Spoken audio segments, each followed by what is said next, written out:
The Catholic Church has for centuries stood as a center of power and influence throughout the world, with a reach today of over 1 billion members. In America, the influence of the Church rose most significantly during the late 19th and early 20th centuries with the waves of Catholic European immigrants, much to the chagrin of the WASP and increasingly Jewish elites. They reacted by placing immigration restrictions in 1924 in social engineering programs promoting birth control and breaking up ethnic Catholic neighborhoods. After the tumult of the 1960s, the Church began fighting a rearguard battle that to this day still places it on the defense against progressive culture warriors on issues such as homosexuality and abortion.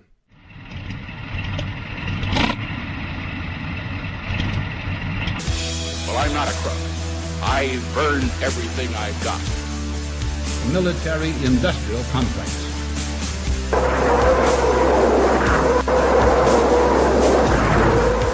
A new world order. But we are here to destroy the control over the industry of other people.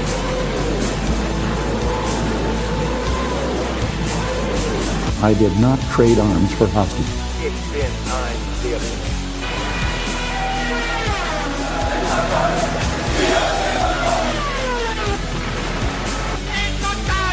Напомни разгром Тунисских захватчиков. Milk of the 20th Century Podcast.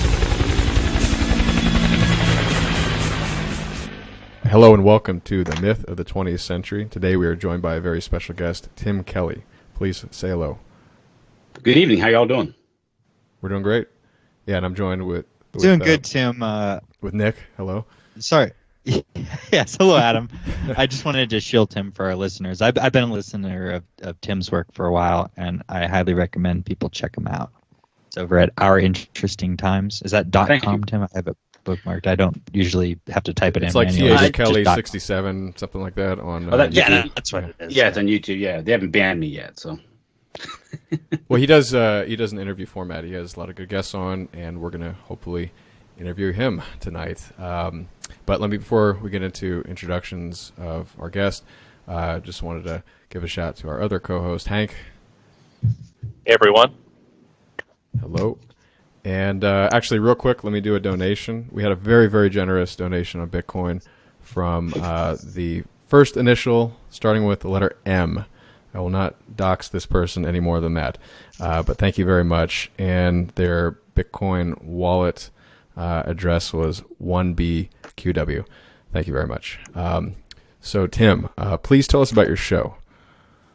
Adam, one more point of order. Yeah.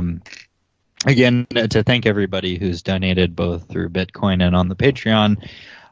So that goes to work on this show, but it also now is going to help with a new project that we have started, which is a web journal, articles, written work. You can find it at theamericansun.com. We'll all be contributing. Our friends will be contributing. And if you are interested in contributing, you can find the Twitter account at New Atlantis Sun, twitter.com, and you can get in touch with me there and talk about potential contributions.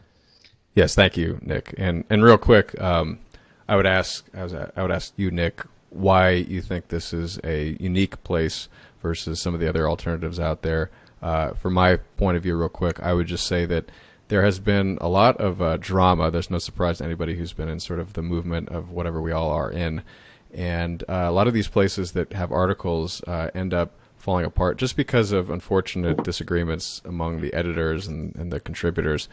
And a lot of it has to do with sort of disagreements over ideology. And I think what we're trying to do is we're trying to actually cultivate some debate as opposed to sort of a party line per se.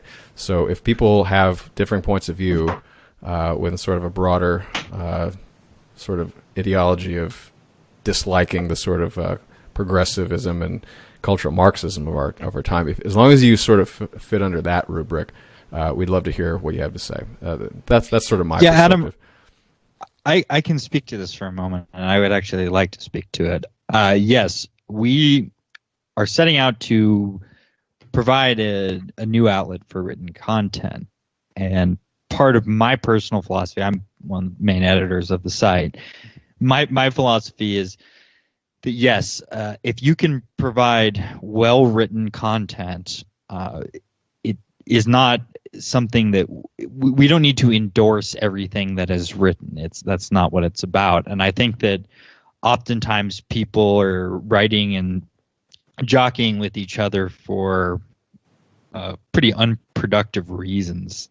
And there's a lot of people who have really good stuff, and we want to put it out there, but we want to allow people to engage with each other and debate in a way that is productive, because let's be frank, the only people who read this kind of stuff are our people, generally speaking, and in that there are a lot of subdivisions and disagreements, but we want to allow people to put their stuff out there without having to necessarily toe a specific party line. And so the general concept for the website is just American revisionism, and I will be writing on what that means to me and why I think it's a correct description of where we're going with this. But yes, also no gay drama.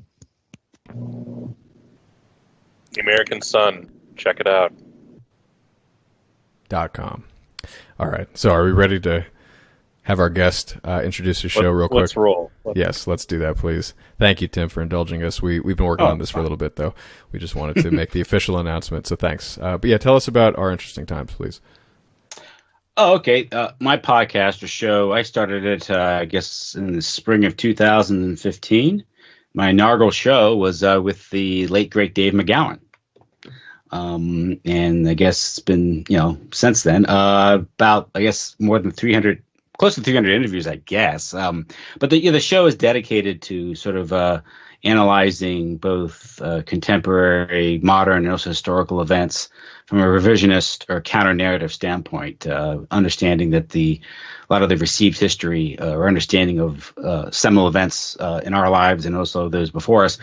The official narrative isn't exactly what has happened, or it's been distorted in a way to promote a particular agenda, particularly those I would just describe as sort of the criminal syndicate oligarchs who really run the world. And so that's why I started it, just interviewing these various people whose research I happened upon in the decade or so before. And finally, I decided to leap the technological hurdles and start a podcast myself. And, after many microphones and playing with sound, I'm still a rank amateur when it comes to the technical aspect of it. But I've had the benefit of interviewing, at this point, perhaps 100 or so different guests on various topics. And my idea is just to get their ideas out there, discuss with them a lot of the work, discuss with them their work that I followed, and hopefully, edify and educate the public and get people thinking.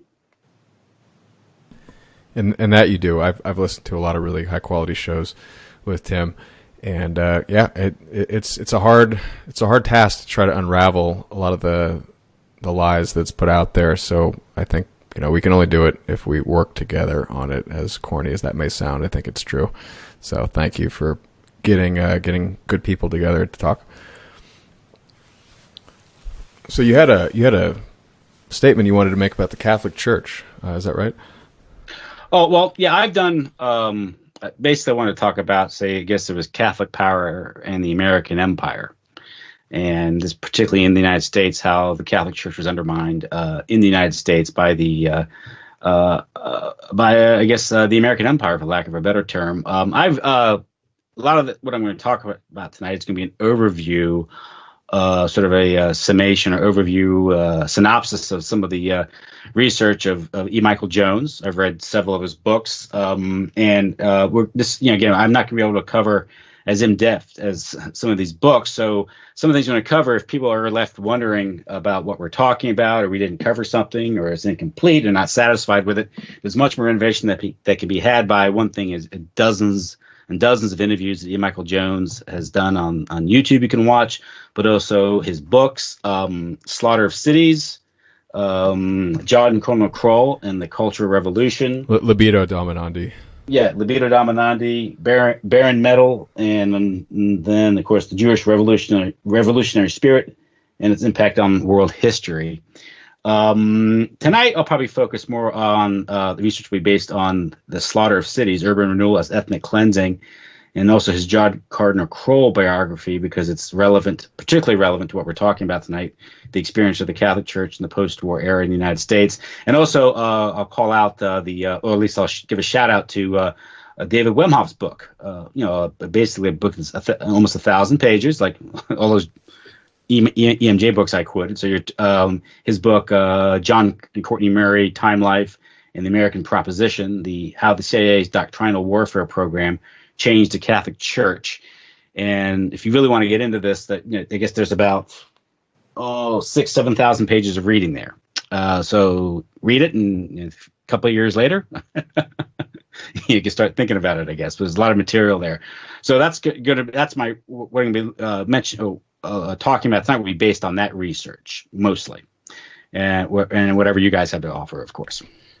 Well, so where do we start? I mean, the Catholic Church, when did it become a significant force in the United States? Because I would imagine it wasn't until probably when kind of the Southern and Irish European people came over to the United States, who were Catholic and who started. Yeah, the latter half of the 19th century. Yeah. Particularly what happened in Ireland, the Great Hunger in Ireland that was brought about by British policy. So you have a lot of Irish, and also the upheaval in Germany in the 1840s, 1848. So a lot of Catholic Germans. This is part of the Kulturkampf in Germany. A lot of Germans come over to the United States in the second half of the 19th century. Same with Irish, and that coupled with high birth rates going into the early 20th century. Created a problem for the WASP elite. One thing is this is demographics. So one thing the Catholics had, what worried the WASP elite was the what they call differential fertility. Catholics did not use contraception, and this became a particular issue probably in 1929, 1930. I think when the Anglican Church ratified or approved the use of contraception. And so with Catholics, again, sort of being insular in their own communities, identifying with the church and following church teachings on these matters, they had big families. And then by the 1930s into the 1960s, that demographic power became political power. And the rest was history. And that it had to be broken up. But it was really, although if you read Slaughter of Cities, it starts around World War I. But for the purposes of our conversation tonight, I'll talk about going back to the Second World War, the 1940s. And in 1941, of course, America is brought into the war after the Japanese raid on Pearl Harbor, and 12 million men are then conscripted into the armed forces in the course of the war. This creates a huge labor shortage in the factories that are going to be required to produce the munitions to pretty much provide the arsenal of democracy, as it was referred to.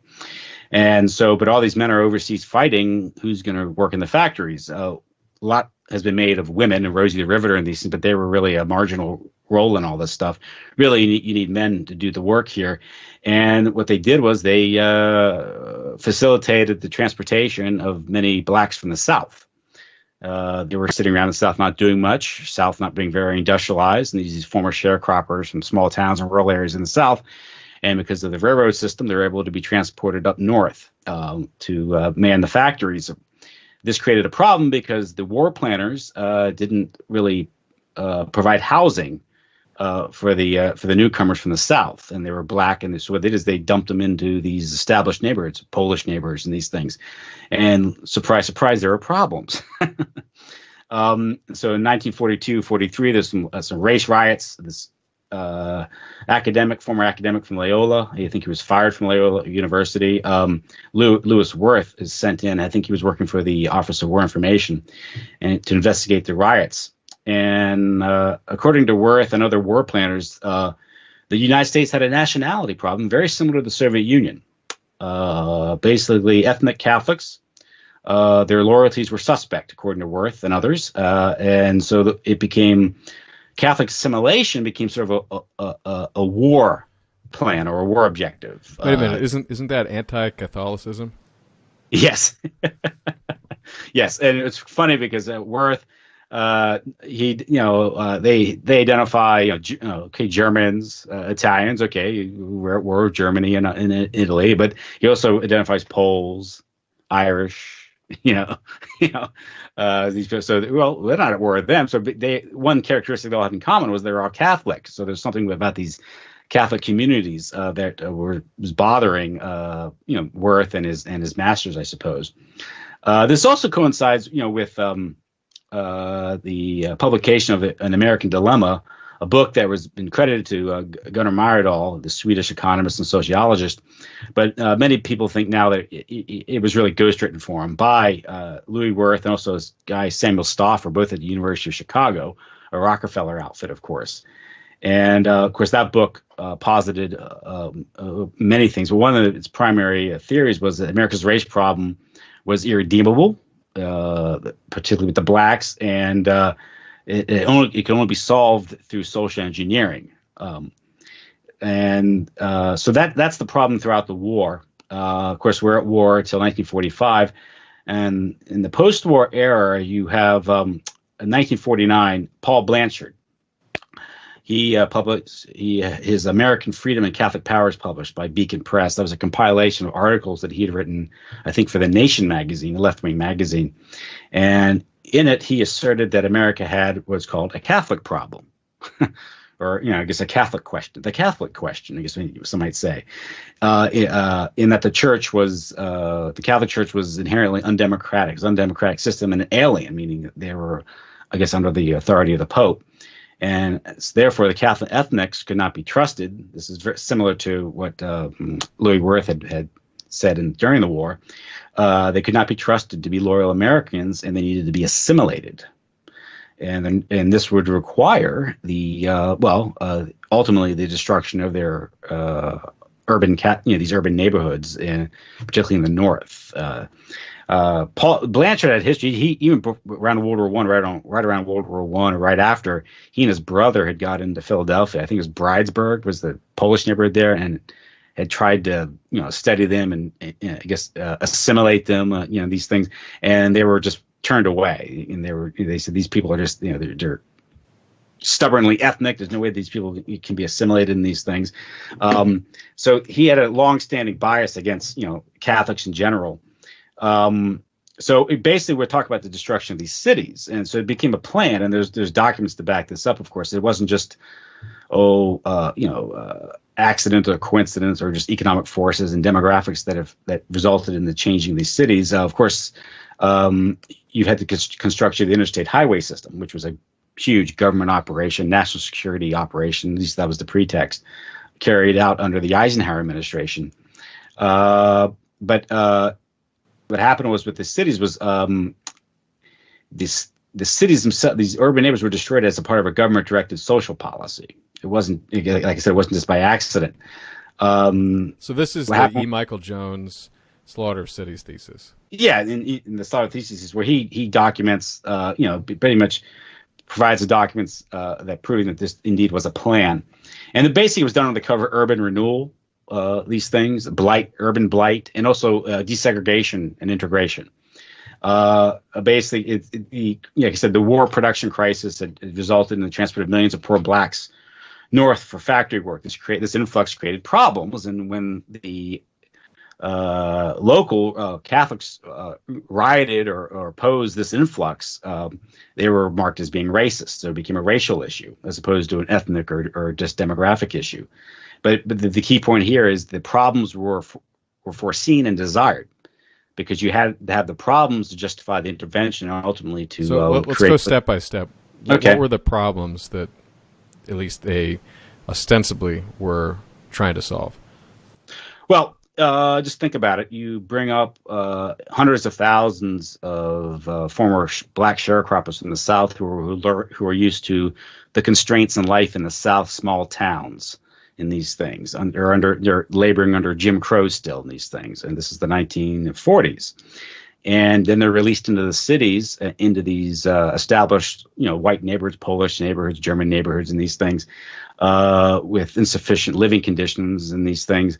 At the same time, they're in the big city for the first time, and they're in this. You have to look at it from a psychological aspect here. Now, without any constraint. Without the constraints of small towns, rural area, they're released into the anonymity of the big city, where they're suddenly given what some might call freedom, or just lack of accountability.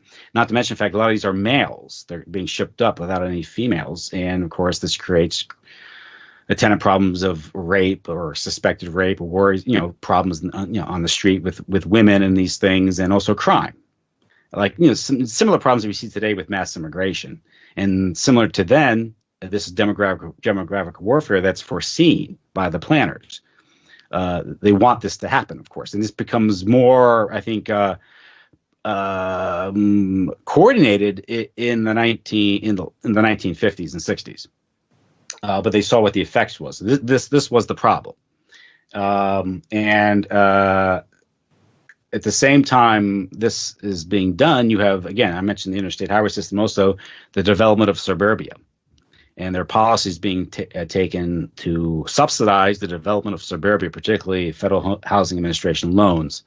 And and then they're redlining the cities, not providing loans to develop the cities at the same time that they're being labeled as being blighted. This was the 1954, I think it was the Berman v. Parker decision, which legitimized, or the Supreme Court ruled unanimously that local governments could declare areas blighted and pretty much engage in ethnic cleansing of the area under the name of urban renewal. And so at the same time, again, that they've organized the influx of blacks from the South into these cities. They're facilitating the diaspora into suburbia. How did they motivate the blacks to move to the city? I assumed they sort of did that on their own, seeking job opportunities, things like that. Are you saying that there was more explicit pushing of them? Yeah, because basically high wages would do that. You just declare high wages. Okay. And you say you need to work up north. So you just provide the economics, and the economics, has its own logic to it. There's almost momentum. Mm-hmm. Not to mention the fact that, I have to suspect that there were also, the railroads themselves are being used. And railroads have always been a tool of social engineering because they've always been constructed politically here in the United States. So the existence of the railroads themselves. How come they didn't just raise the wages in the South then to make them move back? Guess they didn't think about that one. Well, because that wasn't part of the plan. But the plan is to put them into cities. You also had to control them, the South, what's the plan here? The South was significantly underdeveloped economically, like well into the 70s. Yeah. Until air conditioning became. Yeah, you can't really lure them back, quote unquote. I'm sort of being glib, but it's like, what are the costs of Chicago, the South Side now? I mean, if we really were being honest about this, the sort of Jim Crow culture, as unfair it may have seemed to work out better for everybody, including the black families. And you don't actually get away from this. You can look at how Giuliani solved New York City's black crime problem, and it was essentially, and still is, in large parts, a fascist police state minus, some aspects of the fascism. Like, stop and frisk is a police state where you have armed patrols searching for any unaccompanied black men and asking them for their hall pass and shaking them down and encouraging them to get the fuck off the island. That's the explicit intention of that, and it worked very well. And it's not completely distinguishable from Bull Connor or something encouraging with his own police force to stay out of the quote unquote nice area. Mm-hmm. And so what you have here also, the backdrop to this, of course, is you have the war planning, the demand for labor, and just the problems of integrating these foreigners more or less from the South. The South was completely different from the North. The South was a sort of a conquered province, and the North was a whole different world up there. And you have to put this in the context of Paul Blanchard's book, American Freedom and Catholic Power. As Catholics grew in numbers and their political power stemmed from the demographic increase, there's going to be a problem from his standpoint of the American system, the American government. How can we trust these people? This is also in the context of the Cold War. 1947, of course, Truman signs the National Security Act. CIA is created. Truman Doctrine is declared. Mr. X, George Kennan, writes the source of Soviet conduct. So this is containment. This is the CFR plan for the Cold War. In 1950, the Korean War, Cold War turns hot on the Korean Peninsula. This is when Dean Acheson says Korea saved us. So what did he mean by that? Well, because this legitimized the Cold War and got the funding going for NATO and these things. And at the same time, you have to look at the cultural agenda. In 1950, the American Jewish Committee is publishing The Authoritarian Personality, and which is more or less a declaration of ethnic warfare against Christians, particularly Specifically, Catholics. that was from the Frankfurt School, right? Yes. Mm-hmm. Okay. And it was like Theodore Adorno, Daniel Levinson, Right. on these sides. And basically, it said that the authoritarian personality stated that the source of fascism. They did like a score in these things, a fascist score, and some of this cockamamie sociology stuff. Is that why everybody does press an F score on Twitter? Someone I'm explain sorry? that to- I think F stood for fascism. No, that comes from No, from that's video from games. video game. Ah, okay. Yeah, it's Sorry. an F score. It's been a while since That's- I picked up a controller. There's like a personality type that Adorno that it was like and one of them was like a stereotyping, superstition, also an exaggerated concern over sex. Read Catholic. Right. So basically, it said that the source of this was the family, particularly the role of the father in the family, the strong father, the father read Führer and these things. So this idea of in order to weaken the threat of fascism, you had to more or less, culturally debase the country, weaken the family, and spread the doctrine of sexual liberty, which would happen the next few years, because you have at the same time Alfred Kinsey his research is being studied by the Ford and Rockefeller Foundations. He's publishes his book on male sexuality, human male, in 1948. Then 5 years later, sexuality in the human female, and then he's placed on the cover of Time magazine. For some reason, apparently he's so brilliant, he's put on the cover of Time, so he's being promoted. So this is the sort of the cultural backdrop to what's going on here. All this, again, is looking at very, very suspiciously at the growth of Catholics in America, because the demographics, again, they're not contracepting, they're not engaging in contraceptives, and so this is the baby Can I ask boom you about is that talking- a little bit? Sure. So contraception today takes many forms, but in the past, especially prior to the birth control pill, what is that referring to? The condom, or what else? No, was- barrier condom, yeah. Okay. Because not until the 1960s when Because today I've heard Catholics do practice birth control, despite what the church may advise them not to do. I would say that well over 90% do, yes. And that's all part of the war on Catholic Church. is so the turning that demographic again. What happened was really is how do you reverse differential fertility? How do you get them to stop procreating as much and weaken their power? And you have to do that through psychological warfare. And the key to that, and then another power group here is primarily it's a WASP agenda here being pursued here, but it's also it's alliance with the Jews, Jewish power. And that's why you have I mentioned the American Jewish Committee and these things, but you have Hollywood, because of the Catholic Church was able to impose a production code on Hollywood.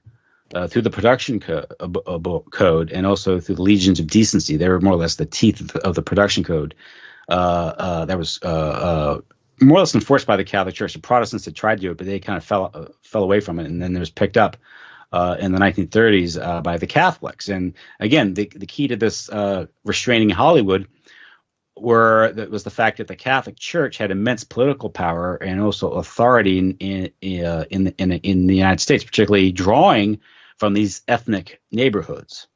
This was a time between 1934 and 1965. The Catholic Church controlled Hollywood because in these parishes, the bishop or parish priest would make Catholics swear an oath every year not to go see movies that are corrupting. And they also threatened to boycott Hollywood. In the early 30s, Hollywood was producing some very racy films. And it was Cardinal Doherty, I think, of Philadelphia, emanating from his dense Catholic parish, said, we're going to boycott your films. And this is also a time when they invested heavily in color films. And the Depression broke, so they were heavily in debt. And oddly enough, they were able to. The Catholic Church was able to approach the Bank of America, which at the time was run by an Catholic Italian American. Yeah, Giannini. Who used to loan. Yeah, and he would not loan money to Hollywood. if they didn't stick by the code. So this wasn't a boycott. It wasn't law per se. It was a threat of economic boycott, which controlled Hollywood. Get Hollywood on a short leash. But by the go forward to the 1950s, and you have suburbia being subsidized by FHA, the 30-year mortgage. Same time, urban renewal, and the threat and the influx of blacks into these neighborhoods was creating white flight. This is breaking up these dense Catholic neighborhoods from which the Catholic Church derived its power. And once these neighborhoods were dispersed, the Catholic Church no longer had the political power and will to control Hollywood. So the breaking up of the neighborhoods were a key part in the latter sexual revolution, because the sexual revolution of the 1960s and 70s simply would not have been possible if the country had demographics similar to the 1930s and 40s, because the Catholics would have identified more with the Catholic Church, with their own church, and abided by the rules. Once they were dispersed into suburbia, they may have gone to church, but no longer part of a Catholic community, and they just became white Americans. And this is why Hollywood supported this agenda, breaking up the neighborhoods. So, Tim. Yes. Tim, I don't necessarily disagree with particularly the E. Michael Jones thesis about the kind of intention behind a lot of these policies, but I mean, I think it behooves me as at least heritage Protestant to point out that I mean the know-nothings were effectively correct about the impact of Catholic immigration and the formation of kind of a large Catholic population in the U.S., particularly concentrated in these urban areas, that it did lead to the creation of these immense political machines that had serious deleterious effects on the politics of the country as a whole. Like these urban areas ruled by people like LaGuardia or Daley, even as far back as Tammany Hall. Mm-hmm. I mean, these are bastions of kind of insular, left-leaning authority that did not necessarily have kind of coincident issues with the rest of or interests with the rest of the country, if nothing else, just because of their immense personal corruption. So, I mean, when you talk about like breaking up and destroying these neighborhoods, like I think yes, that was a clear intention. But what do you think about the kind of the interplay in terms of like competition between, I guess, different elites, like these urban machines versus the sort of like heritage WASP Jewish alliance, I guess, heritage on one side, as kind of like competition for control of American politics, rather than just kind of like a one-sided massacre? Well, I think that's the key point. Is you're talking about a competing power block, which ultimately what you need to maintain some semblance of liberty in a country is you can't have this overbearing national power, which was read WASP Jewish, and you have to look at America in conflict. It's apparently ethnic interest in these things, and we're told not to believe in that anymore. We're all one people, as they say. There's corruption, Tammany Hall, Daley machine, and these things, but compare that to the corruption of the national state or the WASP elite, which was just the norm over Rockefeller or over Harriman. Or DuPont and the crimes they're guilty of. It's the crimes of Tammany Hall pale in comparison. And I'm not saying that there weren't problems. There isn't local corruption, but from the backdrop to all this is social engineering. Social engineering always involves some matter of psychological warfare and deception and abuse of power which the Constitution does not grant to these authorities to do. One thing is just this, urban rule, the courts just ratifying the objective of the oligarchs to destroy these neighborhoods under the pretext of blight. And one example of that is how this would use the media would step in and help them in these things like Time Life. I'll get into like the role of Henry Luce in these things, but they would take pictures of trash cans. Photographers would actually go in the neighborhoods and kick over, spread trash and take pictures and put it in the newspaper. And these things, kind of brilliant. But yeah. So it's blight, and if it's blight, then I'll fix it. What do you want me to do? Then so no, we'll just push you out of the way on their eminent domain in these things. Yeah, I mean, obviously, the downside of these insular communities is that there's going to be local corruptions in these things. But then again, compared to what? Compared to the American Empire, the nation state, and nothing can check the objectives of the Eastern Seaboard elite or some neoconservatives who inveigle themselves in the government and do the bidding of Israel under the game of national interest. The idea, what were the national interests in December 1941? Were they get the United States into the war on behalf of the British Empire? British Zionist Empire, or would they just stay out? And I said, I'd suggest if some of these local powers had more power and say in national affairs, America might have been able to stay out of that conflict. Same with the First World War. Well, actually, Tim, can you comment on the ethno-religious makeup of the America First Committee, for instance? Well, that was primarily Midwestern. I had a lot of Catholics, of course, but that was primarily a Midwestern, and like most of the country was primarily Protestant, I guess, but it represented the Midwestern, central part of the country, the industrial and agrarian part, as opposed to the interest of high finance and Hollywood, which we, WASP and Jew. So the American First Committee is a good example of sort of the essential, the importance of having a decentralized country and having of a certain area, recognizing that it has its own interest, be they economic or ethnic, separate from, say, another section of the country. What came out of World War II was this homogenized nation state, and this served the interest of those powers that were looking to create a new world order through their Cold War that they started, which was foreseen by the Rockefeller Foundation and the Council of Foreign Relations as early as 1939. The War and Peace studies, when they foresaw permanent American presence in the European continent after victory. So it wasn't some unforeseen thing. Oh, well, look, the Russians have half of Europe. Who could have foreseen that when you destroy German power? Tim, when you look at it through this lens of kind of control over, the vast hoard of American resources and geopolitics waged through this sort of demographic warfare. I mean, you look at something that we talk about a lot, the 1965 Immigration Act, co-sponsored by none other than Ted Kennedy, sort of the surviving avatar of Irish Catholic power, and particularly the normalization and the sort of integration of Irish Catholic power and Catholic power more broadly into the American mainstream.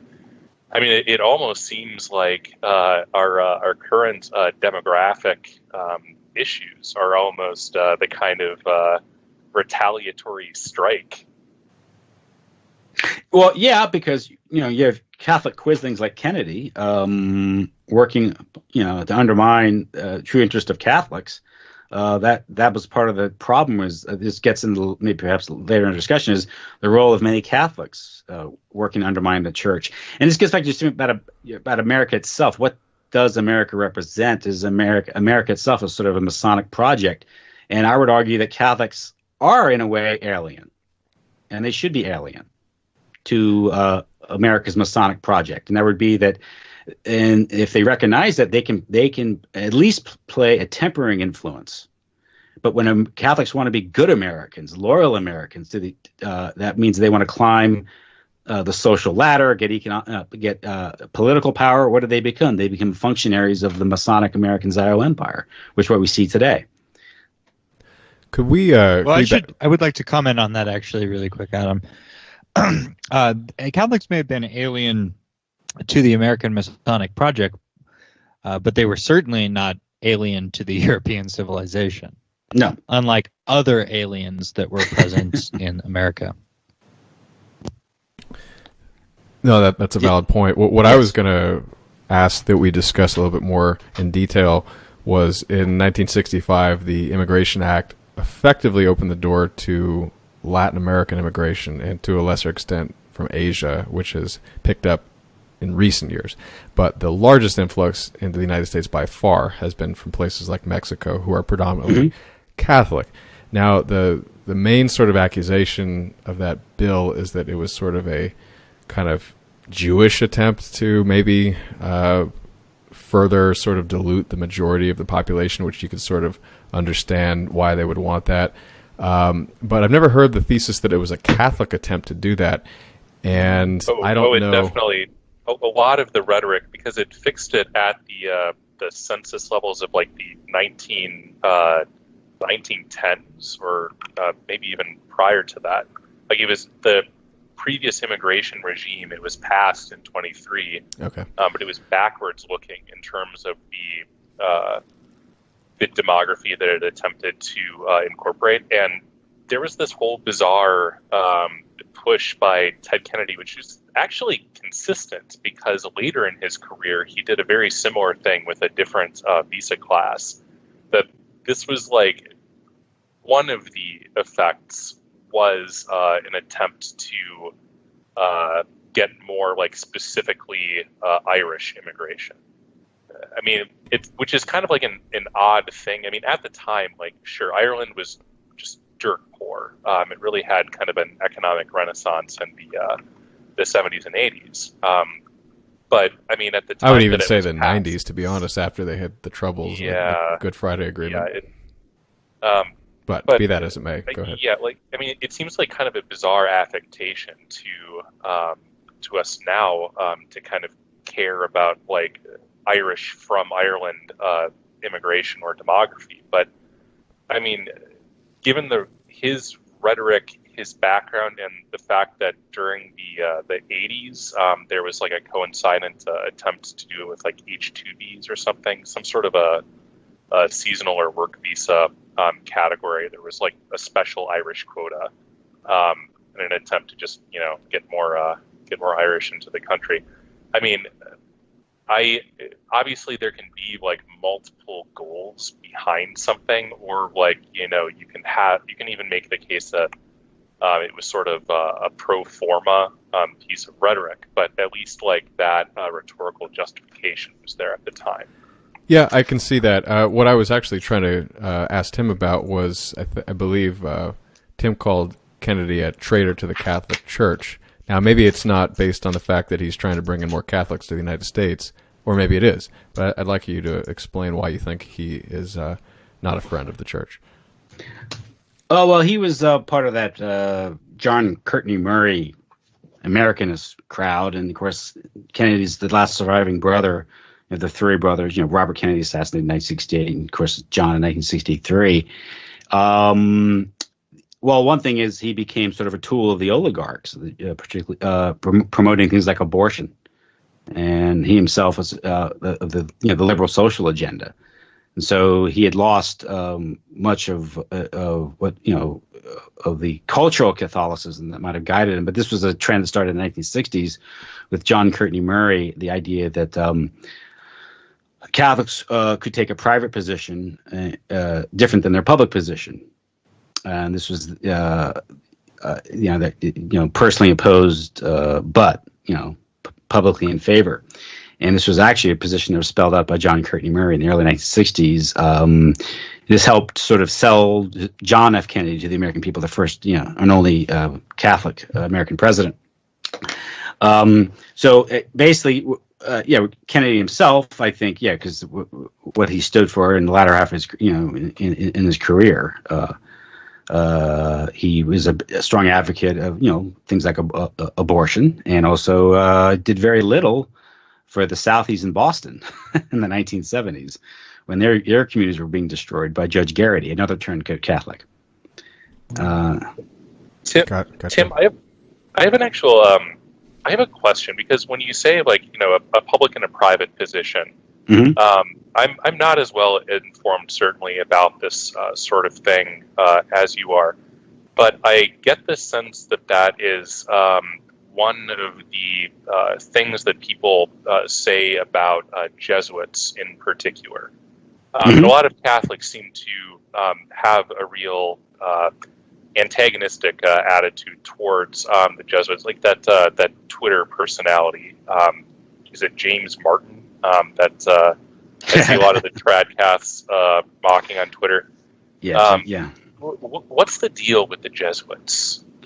Well, they've never been the same ever since they were busted up in the 18th century. But really, in the 20th century in America, Jesuits have become sort of what Americanists. In fact, their magazine is called the American Magazine, and they're pretty much tools of the establishment. And so it's an order that's probably the Pope should consider.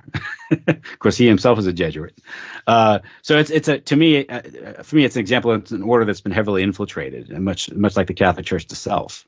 So enemies within, and of course, John Courtney Murray was a Jesuit too. So this goes way back, and so the Jesuits themselves became advocates of the United States foreign policy, despite their sort of reputation as being liberal or leftist in these things in the States. Of course, the example of James Martin is a perfect example of that. Promoting all types of ideas that are contrary to Catholic moral teachings, particularly in terms of sexuality. What is your overall summary of what a Jesuit is versus a mainstream Catholic? I don't know. I don't know what a Jesuit is anymore. I mean, is it a secret society? Is it sort of I think like anything, it's just probably they were formed for counter-revolution. So there's always been sort of a plot against the Jesuits to sort of besmirch their name. This is the Jesuits before the French Revolution, and they were very successful. Yeah, Tim, why don't you, for our listeners who maybe aren't too familiar with the history of the Jesuits, could you give a more in-depth summary about Loyola and the origin of the Jesuits? Well, Ignatius Loyola, of course, he was the Pope allowed him to start the Jesuits as sort of the soldiers to retake lost territory during the Reformation, and it was in a way a military order. Yeah, military order, and they involved and there was that aspect of it, and there's also the missionary work, which was very successful in the New World, in Canada and also in South America. There's the in Paraguay. Where they were very successful in giving written language to the tribes there. In fact, they were so successful that their efforts were suppressed by Freemasonic elements within the church, from what I understand, in Portugal and in Spain and France. That's the problem with some of these things is you're dealing with infiltration. So you're not dealing with institutions that are either one or the other. You're dealing with pretty much a hall of mirrors with these things, and you don't know quite exactly what agenda is being pursued, but there are examples. Their missionary work was phenomenal, and you do have much of the understanding of the original Jesuit order is seen through the lens of the Black Legend and Whig history and these things. So it's a very distorted history. But the Latter-day Jesuits are very problematic. It seems very they're always the ones advocating heretical or views on many matters that the church teaches, but from gay rights to abortion, these things. So I'm told that there's some sort of Jewish narrative, or like a narrative about the relationship between the Jews and the Jesuits. And as far as I can tell, it's a converso thing or controversy, I think. Yeah, I mean, but that was like 300 years ago. Is there like I think the allegation is that a lot of Jewish, kind of paper converts in Spain to Christianity became specifically Jesuit priests, and that this had a deleterious effect. But I mean, that was like more than 300. It's like 500 years ago. Is there sort of an allegation of like kind of continuing ideological cross-fertilization? Or is that sort of just, it's like an example of that sort of thinking? So it's kind of labeled with that attribute. Yeah, that, and I think it's that. I think that's what you're talking about there. But also, I think there's a lot of, kind of messy research thinking the Jesuits run everything, but which I've never seen any real evidence for. But I do think, like anything, like many offices within the church itself, and reading like David Wimhoff's book about how the church was infiltrated. Instead of the church being destroyed, it was infiltrated. So many of these orders are going to be infiltrated and utilized, sort of taken over, as opposed to being overtly smashed. And I think that's what you get with the Jesuits. And the Jesuits themselves are the strongest advocates of Americanism versus Catholicism. The ideology of America should guide society, particularly Catholics, as opposed to the teachings of the Church. And that was sort of the heresy that was promoted by Henry Luce in the 1950s and 60s, the late 40s into the 1960s, when they made John Courtney Murray a sort of a superstar to promote that agenda. And this was something that was happening internationally because the Catholic Church had an international role, and more or less they had a parish in every city in the world, and you could use that offices and infiltrate. If you could infiltrate the church and use that to spread the American ideal, this is in the context of the Cold War, then it'd be a convenient tool to have. And that's how I think the CIA and the American establishment saw the Catholic Church. At the same time, you have American Catholics themselves who always want to be loyal Americans as an inferiority complex, perhaps. And I alluded to it earlier, this idea of upward mobility, and they want to be seen as loyal Americans. And they themselves are subjected to the psychological warfare of the Cold War, and you have to pick sides. And so is the church. The church was sort of battered into the American corner during the Cold War, because the argument was, well, if you don't back us, the mean commies are coming to get you, so you got to support us. And this played out in like Solidarity and in the 1970s and 80s with Operation Gladio, the church allowing the Vatican Bank being utilized by all these, secretive intelligence, criminal, organized crime operations. How those things get all murky and mixed up. I'd like to ask you about nationalism and Christianity. There was a talk that E. Michael Jones gave in, I believe it was the UK, and he was going on about his various stories from the Bible about Jesus and the foot of the cross, stories like that. And there was an older gentleman in the audience who may have had a few too many to drink, but he was interrupting, and I remember. Yeah, he was basically saying, we're not religious, we're nationalist. He was making that dichotomy very clear, and people were telling him to be quiet, basically. But he was expressing, I think, a sentiment that I've heard in many circles about the conflict between at least some individuals in the sort of dissident movement who are either ostensibly Christian or ostensibly nationalist, and they see the sort of vision going forward as being separate. And I can also broaden this sort of question or point to contexts like during wartime.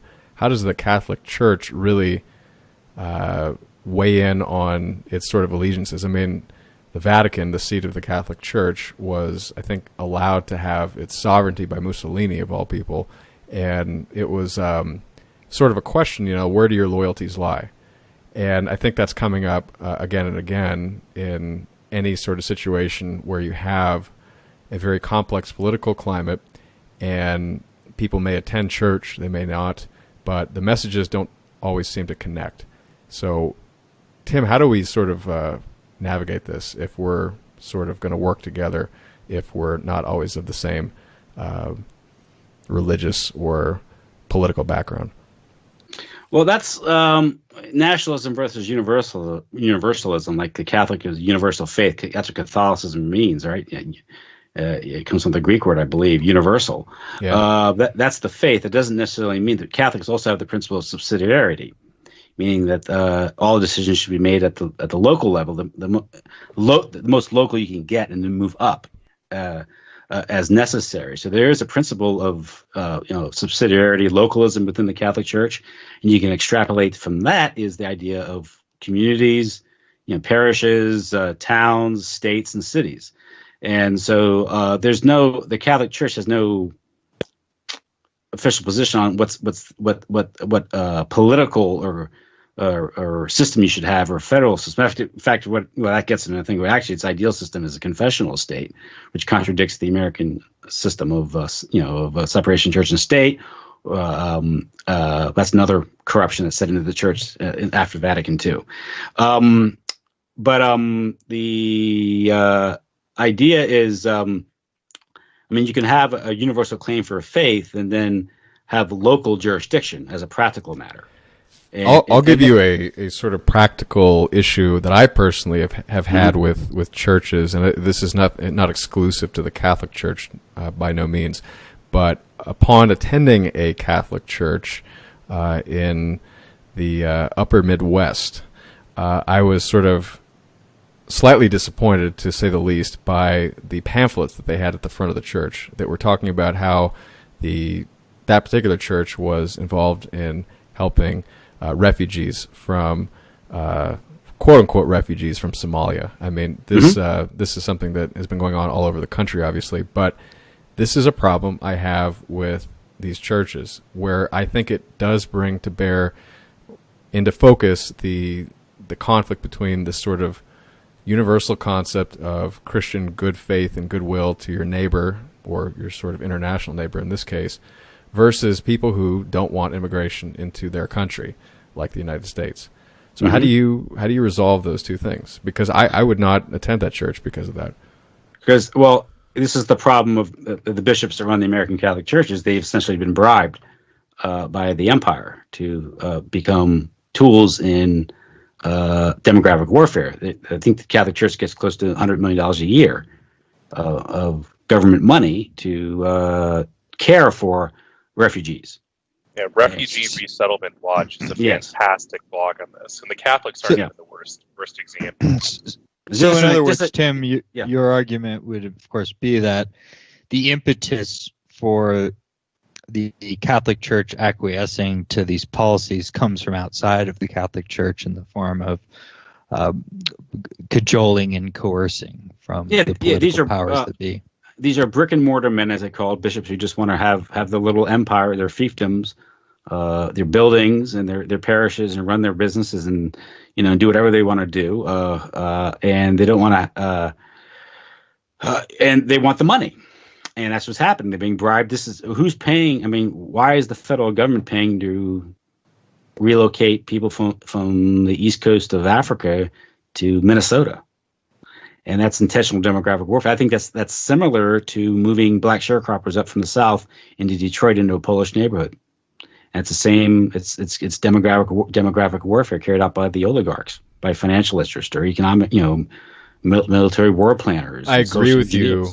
And is there anything that the layman, the sort of laity of the Catholic Church can do? Because my understanding is that that's not really their role. They're not really in the position to not necessarily dictate, but to suggest at the very least to their leaders that they don't like this.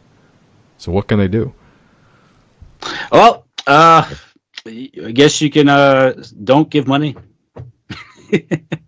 Don't give. Yeah, but then you could even say that then they're going to turn even more to the government. I mean, yeah, at this point you just got to call them out on it.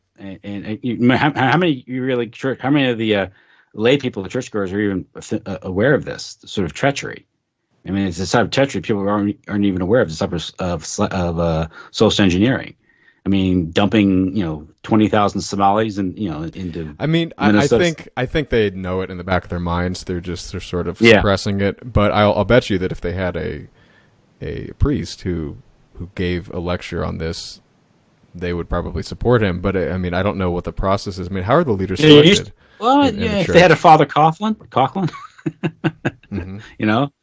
but he'd probably lose his radio show just like Father Coughlin did back in the 30s when he was going after FDR. Right, he'd lose his racist podcast. He'd lose taken down at the host level. Yeah. Right. Yeah. So again, it's the same thing with the current Pope, Pope Francis, going lecturing Europeans to take in. The Pope also should lecture NATO and the American Empire and Israel for their wars they're waging in these areas. They're destabilizing these areas. Mm-hmm. He should excommunicate Catholics who supported the Iraq, instead of being told, John Paul II being told to support the Iraq war. That's what the people like Michael Novak were doing in the 15 or 18 years ago, or 7 or how long it was to that 15 years ago. I don't know, perhaps a church being militant saying, no, no Catholic can support this. It's you can get people killed. It's an evil in and of itself. But you don't have the church acting that way because the church, again, seeks to be Americanist. They're loyal. These are, you have people like I don't know, he's the Cardinal, what's his name, up in New York. What was his name in the 60s? Spellman. Completely controlled, and from what I understand, he was compromised by Roy Cohn of all people. Yes, very interesting. So this gets into sexual revolution, sex being used as a weapon to control people, and it can be controlled in terms of blackmail or just psychological control. And so you have a lot of the prelates or these princes of the church that we look for leadership are all bought off or compromised one degree or another. That's another dimension. It's very. I mean, said this. There's so many moving pieces to this this issue that the role of the church in the United States, and a lot of this also stems from the fact that a lot of American Catholics think that being a loyal American is supporting the state, and it goes back to that is Americans shouldn't want to get a place at the table. They should be, and at the very least, if they're alien, at least they can have a tempering effect, a modifying effect, and as their numbers grow, they can influence these things. And we're told that religion has no place in politics. Well, it's absurd. It has an inherent place in politics. But the secular humanists say that. Leo Pfeffer said that. He said that he believed in the naked public square, that religion should play no part in politics. But secular humanism should play a role in politics. That's their religion. That's so that's just a propaganda piece they're putting out. Yeah. I mean, someone's values are going to prevail, right? One way or the other. It's a question exactly of values. Correct. That's right. Yeah, religion is just sort of a very codified version of values. I mean, in my it's opinion, a descriptive. Like you look at a set of behaviors, and that ends up like you label that a religion, but it's not a kind of first principles concept. Like the Romans had like religio, which is just the name that they gave to all of the rituals that they did and their public morals and everything else. But if you ask them to codify their religion in a nice neat little book, it wouldn't work. They would look at you like you were some sort of a space alien. Mm-hmm. And we have just a really bizarre set of public religious rituals that have the same kind of lack of codification to the point where people think that they're completely divorced from what they traditionally think of as religion. But I mean, we just had a brutal 2-month campaign over who one of our high priests in our College of Pontiffs was going to be. But now he gets to don the robes, and he interprets the Holy Spirit of our holy book. Yeah, the burden trails of the Constitution, and tells us what the spirit of the time Is the spirit of the Constitution unchanging, or does it reflect itself in the needs of its people? It's clear as day once you actually look at this stuff. Just because he's not speaking to a literal personified deity doesn't mean that he's not being appointed now to do religion. Yeah. Sorry, this is a bit of a digression, but I did have a question about one of your earlier points. Oh, I want to make one point first, though. Sure thing. This is about neighborhoods and the importance of these dense, compact, geographically specific Catholic neighborhoods and the political impact. I alluded to it earlier, talking about how because of this, the church was able to keep Hollywood on a short leash and hold back the depravity that would later be unleashed in the 60s because of suburbia, because of demographics, and the psychological warfare that was waged on America since then through the perversion of Hollywood. But in the 1960s, there was a parish in Philadelphia, Most Blessed Sacrament Parish, and it was so dense. It was geographically small, but since Catholics had such big families and small houses, that they were able to elect a state senator, Martin Mullen, to the state legislature in Pennsylvania, and everyone hated him outside his parish, outside his district, because he himself, he was just as Catholic, but he had such immense political power within the state, representing his people. There were a large group of people in this Most Blessed Sacrament Parish, and he controlled the finance committee in the state budget and held back government-sponsored birth control. and he wouldn't let any financing go through if any bill went through, the government promoting birth control. And for this, the Philadelphia Inquirer, the Quakers, the Jews hated him. He was lambasted in the press and these things. He was old-fashioned. He was a caveman, all this stuff. Well, then in the 1960s, they flooded his district with blacks from the South Philly. And all the whites left, and Martin Mullen lost his seat. And now Most Blessed Sacrament Parish now is gone. The Cardinal Daugherty School is closed and these things. And the neighborhood's gone to crap, of course. But they got him out of the way, and they were able to get the funding through eventually. And this is an example of muscular Catholic power holding something back, social engineering back. And the force for contraception in the 1960s wasn't privacy. I think William Ball, who was a Catholic in Pennsylvania, made this point. He said, if it's about privacy, then the government shouldn't be promoting it, because in order to promote it, you got to violate people's privacy. It's about promoting. The reason why they made it in Griswold v. Connecticut in 1965 wasn't to let people have access to it. They did. It was so the government could get in the business of promoting it.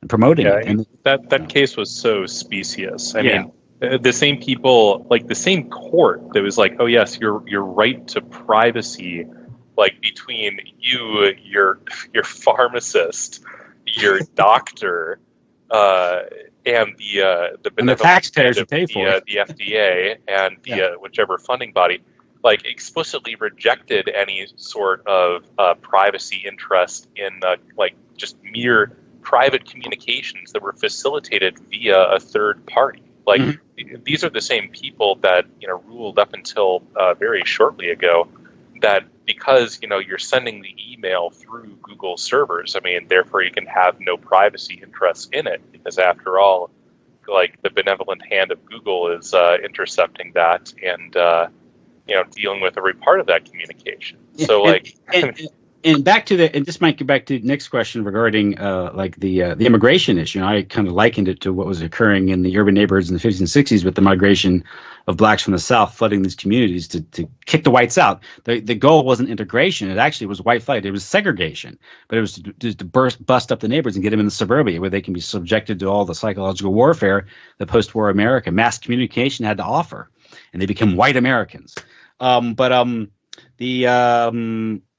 Within the church itself, you had a bunch of fifth columnists or traders within the church. One would be like the National Bishops' Council and Welfare Council, I think, and also the Catholic Interracial Council, where they supported this because they bought on to the cult of integration, because like the spirit of the age was to be just, to be fair, to be good, was to promote integration and desegregation without any thought about what the effect of destruction of ethnic identity would do to the church itself. And I got this from John E. Michael Jones's book on John Cardinal Kroll. He was the Archbishop of Philadelphia in the 1960s, 70s, into the in fact in this key moment in the 1960s. He was installed in 1961. Was that from the standpoint of the diocese, it didn't make a difference because the archdiocese included the suburbs. So when Catholics left these neighborhoods in the city, went to the suburbs, the diocese kept them. But there's a fundamental change once they left the insular neighborhood and they went into the suburbia. They're no longer part of an intact community anymore. And so this will have a long-term effect. The bishops didn't seem to understand this. Cardinal Kroll didn't seem to understand this. When someone asked him about, I think E. Michael Jones approached him about this issue in the 90s when he was writing his biography, or 80s. I forget, it might have been the 80s because he was healthy in the 80s. John Cardinal Kroll's response was, you can't tell people where to live. So he was completely ignorant of the malevolent social engineering that was occurring. It was planned to disperse the neighbors. This wasn't voluntary. They were being terrorized out of the community and being bribed with the FHA. Tim, can I ask you, what is this sort of awareness in the Catholic laity, at least, or the clergy today about some of what we've been talking about, and especially coming from E. Michael Jones? Because he's fairly well known, and I would imagine in a different way in the Catholic Church. I kind of asked him this question when we had him on our show, but it was... He was kind of clever in how he sort of dodged it because I don't think he wanted to get anybody, in trouble. But I'm curious what your perspective is of how the Catholic Church views his point of view and his thesis about what happened in the urban ethnic neighborhoods. I think most lay people are completely oblivious to this, other than people that happen to. I mean, how many people are willing to read a 1,000-page book about urban renewal? Less than 1%.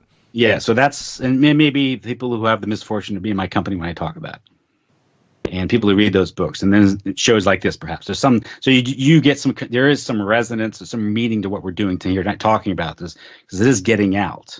And I'm sorry, I'm not going to pat myself on the back. I found out about it. I'm sorry, and I'm sorry, I'm not that special. So so there's some hope that it's getting out there. And I found it like anyone at least bit curious about. He describes Michael Jones. He described it as he found himself that he was a part of a social engineering plan that he wasn't even aware of. And he found out where we are. How do we get here? Why am I living in suburbia? I guess what I'm getting at is, why isn't he a leader in the Catholic Church? He should be. Oh, well, that probably speaks to the state of the church today. Yeah, and why specifically will they not acknowledge someone like that? I mean, he has more following than, frankly, most priests do. Yeah. So that alone should demonstrate there's something off. Yeah. Priests don't talk. Not only that, he's the most compelling Catholic intellectual to a non-Catholic. I mean, if you're willing to learn from the man, he has so much to teach.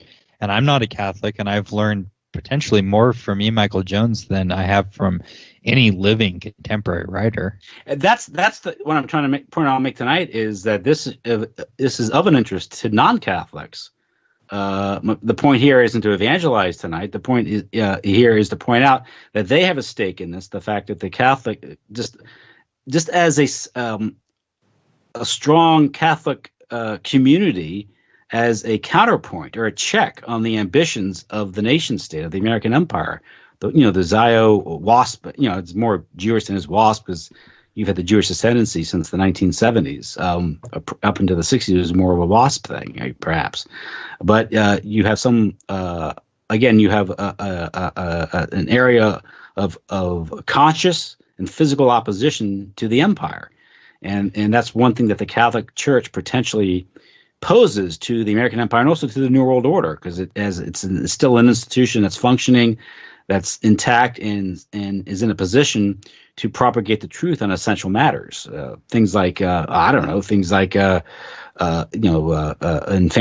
and abortion, and these population control, these social engineering schemes that seek to reduce the human population in these things. And so it's got something to offer here to even to non-Catholics, because it's just as a counterpoise to something. Again, at the very least, it's a tempering effect. But then that brings us, I mean, the further we get to the current year, it brings out the element of tragedy in that, because as someone who comes from a long WASP family and is in many ways an unreconstructed WASP American, I have my issues with some of the European ethnic immigration that took place, particularly in its relationship to organized crime and what became of that. However, something I've learned from I accept E. Michael Jones's fundamental thesis about the ethnic power struggles in 20th century America, namely that the Protestant WASP, they dropped the ball in the struggle against a Jewish culture war, and that ball was picked up by the recently arrived Catholic immigrants. And they continued the struggle and then lost. And then having lost that struggle, we're now faced with this racial cacophony that I should be more specific, the ethno-religious cacophony that is now America, where no group really seems to be able to stand up to this at this point because of the subversion of that institution that you have been describing, Tim. Mm-hmm. Yes. Yeah, there was a moment, I think, perhaps in the 1950s, and of course this culminated in the election of John F. Kennedy, a cultural Catholic, but he was an Americanist. But you had, I think it was in July 4th, 1962, when you had, in Philadelphia, you had John F. Kennedy, Catholic president, James Tate, Catholic mayor of Philadelphia, and I think David Lawrence, Catholic governor of Pennsylvania. And of course, a little less than a year later, Kennedy's dead. Well, a little more actually, November '63. So you had this moment, and this was largely driven by demographics. The baby boom was largely a Catholic thing, and if it had been allowed to continue, America would have followed a different path. But these neighborhoods were broken. Can you explain that, Tim? I haven't really heard that before. That the baby boomers are a Catholic thing. Well, I mean, just number-wise, it's primarily majority of Catholic. Yeah, I hadn't heard that either, but you could easily, verify that. I'm sure that does make sense. Yeah. Mm-hmm. Okay. Sure. I mean, but again, this goes back. What was occurring? You got to look at this thing and take a holistic approach. What's going on here is in the 1950s. Again, I mentioned you had urban renewal, Berman v. Parker. You had the Roth decision regarding pornography. This is sort of the beginning of the legitimization of pornography and the destruction of local police powers to restrain pornography. You have the demographic changes occurring in suburbia. This has an indirect or a very leads to the collapse of the production code in 1965. This was I think it was The Pawnbroker. It was a movie that came out where they showed breasts on the screen, and of course it was a Holocaust film, so you couldn't criticize it because you're criticizing a Holocaust film and you get guilty of anti-Semitism. This also coincides with 62, 65. You have the Second Vatican Council, and the church is supposedly updating its relation to the modern world. And this is when, again, the CIA and Time Life, working with the CIA, of course, this Henry Luce, Skull and Bones, implements this doctrinal warfare program. And this was a sort of a broader program to utilize religions of all the world against communism. It's part of the Cold War thing, but the church was a particular target in this. Could we pause with Vatican II for a moment and go over that? We did a show on it, and I was a little bit out of my depth because I'm not as religious as Hans, our co-host who was leading that show, and our other two guests who are quite familiar one of those with the two concepts. guests, I should add, is on his way to becoming a priest. Congratulations, by the way, Florian. We're very proud of you. Wow. Yeah, but from what I remember from the show... is this Florian Geyer? Yeah. Yes, sir, it is. Oh, yeah, I just interviewed him last week. Oh, great. I hadn't caught that yet. I'll be posting it. I'm posting it probably tomorrow. So that's cool. It's funny. But I was just going to sort of ask you to review that with us, because what I remember... for what it's worth, was there was a lot going on. It was sort of something that the Vatican hadn't done in a long time, and it seemed to be trying to update the church to the changes in the culture with, I would imagine, the main objective of maintaining their membership first and foremost. But the details are too complicated for me, because I just don't know all the sort of the terms and the sort of precedents and rules that they follow when they write all this sort of doctrine down. So could you go into some of the detail of what they were doing? And also, I have heard of the sort of CIA influence, but I would not personally believe that the CIA was controlling that. I think they were influencing it like they do with many things, but my impression was that it was primarily a Catholic thing, and there may have been a lot of changes in the minds of the Catholics attending through things like the media, which the CIA does have a lot of influence over. But I do not think it was a bunch of secret agents who infiltrated and then kind of somehow dropped some elixir into the drinks of the holy water, or whatever it is, the wine I guess people are sipping when they're talking about these issues, and sort of mind controlled people into changing the doctrine of the Catholic Church. But maybe you can kind of expand on the details of that a little bit. Well, like you said, yeah, the second Vatican Council, again, was convened in 1962, October 62, to address relations of the Catholic Church, reconcile with the modern world. The Church was dealing with the reality of things like television and mass culture and these things, and mass communication and transportation. So the Church felt it needed to sort of revisit these issues. There was no substantive change in doctrine, but there was things like in things like the dropping of the Latin Mass, the vernacular Mass, and these things, and also the big thing with the Vatican II was the traditionalists will say you have to look at Vatican II in the light of tradition, interpret in the light of tradition. Well, it wasn't interpreted in the light of tradition because the media controlled the perception. And this was where this role of the CIA and Henry Luce, Time Life, and really when you're talking about CIA, Time Life, Henry Luce, you're really getting into semantics. It is CIA because Skull and Bones is CIA. So the idea was they would control, if they couldn't control the actual documents, and they didn't, they would control the interpretation, therefore the understanding of Vatican. This is where the spirit of Vatican II overtakes the letter of Vatican II. Then you have the problem of how things were implemented in the church afterwards. And in my opinion, I think what you had a lot of treachery. It wasn't just a mistake. A lot of perhaps Freemasonic, read CIA influence in the church itself that sought to, the way it was implemented was to undermine the church into the 1970s. And we saw that, with folk music masses and things like that, and church design. The official Vatican II actually called for the traditional construction of churches, and just simply wasn't enforced. That's why if you walk into a modern church today, it looks like a convention hall or something. It doesn't look like an urban church, and something that you might see it looks like a Notre Dame or some cathedral. That is one thing. If I may pause us to talk about that particular issue, that is something that I've always sort of admired the Catholic Church for, is maintaining the sort of very awe-inspiring architecture that kind of gives you a little bit of a spiritual inspiration and feeling like you're a little bit closer to God. I'm sure that's the sort of intent. But when you walk into some of these mega churches today in places like in the heartland of America, the South, it just strikes me as odd that anybody would feel compelled to walk into a football stadium effectively and hear the word of the Lord.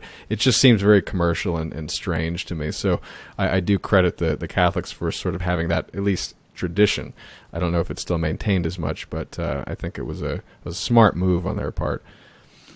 And this is where the role John Courtney Murray plays in Vatican II, because he was there trying to support the Americanist position. And this documents like Nostra Aetate and Dignitatis Humanae came out of Vatican II, and these documents were again misinterpreted. And there's whether it's treachery or naivete, the prelates, the cardinals at Vatican II, didn't understand that no matter what they wrote and proclaimed, it was going to be interpreted in a certain way in mass media, and that was the function of Time Life in controlling. That's why Time magazine, I think Michael Novak went there. He was the correspondent there, and he's one, I think, that coined the term "Spirit of Vatican II," and see where the church opened the doors to the modern world, and everyone left, as they said.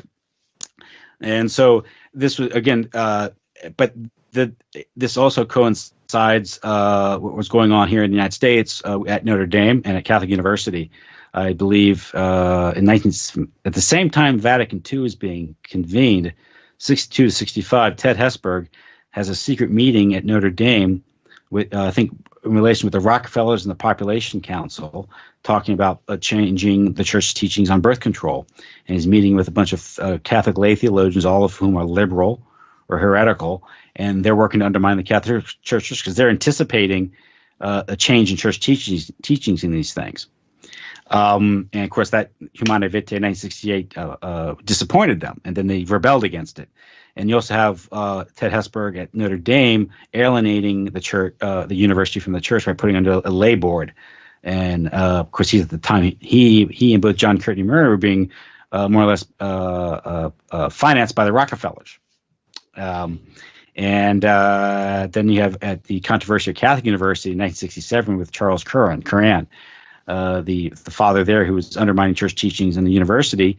And when they tried to fire him, or not renew his contract, he didn't have tenure. Student protests were staged on the university, and the bishops blinked, and they gave him tenure. They lost control of these universities. That was another thing. The losing control of these universities was a big thing going on at the same time. And again, you see Hesburgh at Notre Dame, more or less being bribed by the Rockefellers, and you have the bishops with Catholic University losing control of the university there, blinking when you had the controversy with Charles Curran. Both times media played a big part of it because the media is controlling the spin, the understanding of these controversies. And the church didn't seem to understand that. I think it's a combination of both naivete and probably treachery within the church, because there's been some, suspicion regarding some of the cardinals there. Cardinal B, I've heard some stories of perhaps the Pope himself was John the 23rd, and also Paul the Sixth were compromised in one degree or another. So you're dealing with infiltration. It's hard to really get it. It's not like you're dealing with one side versus another. And at Vatican II, you had this two forces where the Americanists versus what's called the Catholics, and there would be like John Courtney Murray for the Americanist versus people like priest. What was his name? Was it Carroll or I forget the guys that the traditionalist, but that was the Americanist position, and that was the understanding with Dignitatis Humanae was the idea that the American system of separation church and state was that going to be ideal, as opposed to the idea of the confessional state, as opposed the American system. John Courtney Murray argued that natural law under the American system with separation church and state was sufficient, indeed ideal. And for the Catholic position, there's been that you need a confessional state where the church is given special privilege to inform and shape the law, and all public officials are devoted to supporting what's called the positive divine law of Christ. And now, be it as it may, America is a different organism, different situation. It's no established church. It's completely different. But at the same time, the American church undermined traditional societies like Spain and Portugal at the same time, promoting Americanism abroad, this ideal, and this destruction of confessional states in the old world. And so you had that dynamic being played out too. And the idea now, we have a pope today who says that the idea of a separation church and state, no established church, is ideal, when actually that's a complete contradiction of past church teachings, which creates cognitive dissonance in many Catholics when they hear that.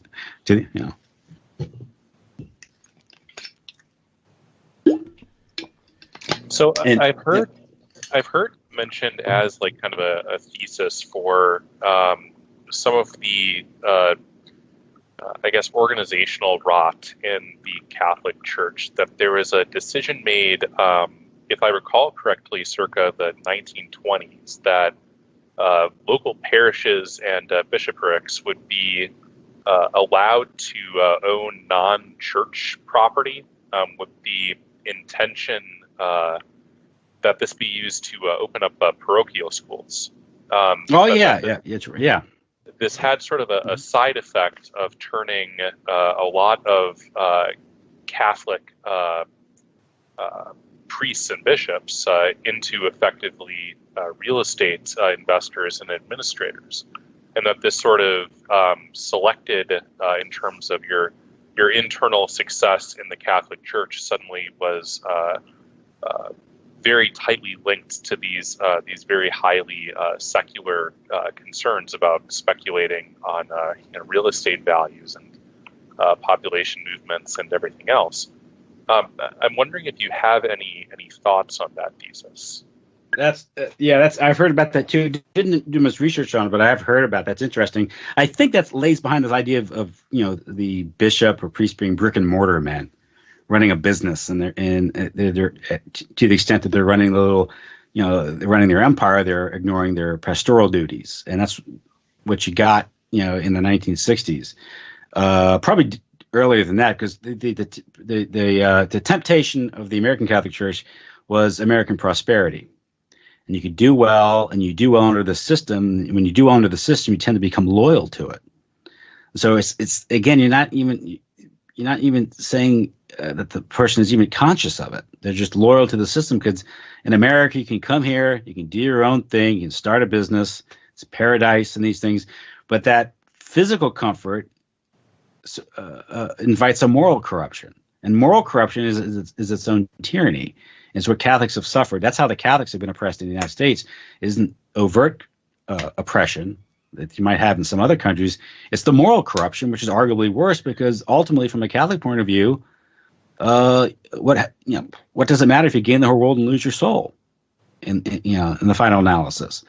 And the idea of, again, they're involved in borrowing money from banks, running businesses to expand the school system. They lose focus, and you definitely got that, and that was part of the reason why they were it goes back to the idea of why the church allowed their neighborhoods would be broken up without being understanding that it was these cohesive communities, tight-knit communities, which is the basis of their power, their influence, and ultimately their ability to save souls and make society, improve society. And they just didn't understand that. I mean, it really is shocking when you go to some of the urban areas of the United States to see these formerly, I'm sure, well-maintained churches living in these beaten up, busted out neighborhoods. It's astonishing. I mean, and I don't know, again, like how the entire clergy of the Catholic Church, none of them at this point, like other than EMJ, have not come to this conclusion. So have you heard any indication that people have come to understand this or no? No, I think the bishops are still clueless in this thing. This is pathetic. You know, and another thing coming out of Vatican II was, you mentioned, I think I mentioned this to you last time I talked to you, is a good example of this sort of this bean counter approach.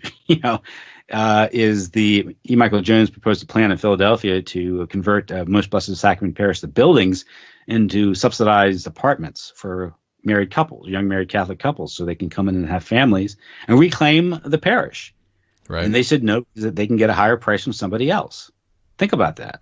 Okay, and don't hopefully take this the wrong way, but and this may be part of why a true Catholic is loyal. But can't you just at this point just say, look, the leadership is too corrupt. We're going to do our own thing, and that's sort of what SSPX did.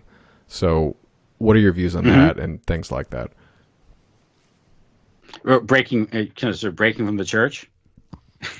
Well, breaking from a fallen church, from what I at this point, a lot of it, when I listen to the utterances of some of the bishops and these things, I slink back to my local church and support my parish and do what I can in my own parish, because at this point it's it can be discouraging, but then again, the Christ did promise that the gates of hell shall not prevail against you, and so the fat lady hasn't sung yet, so maybe it isn't time to give up yet.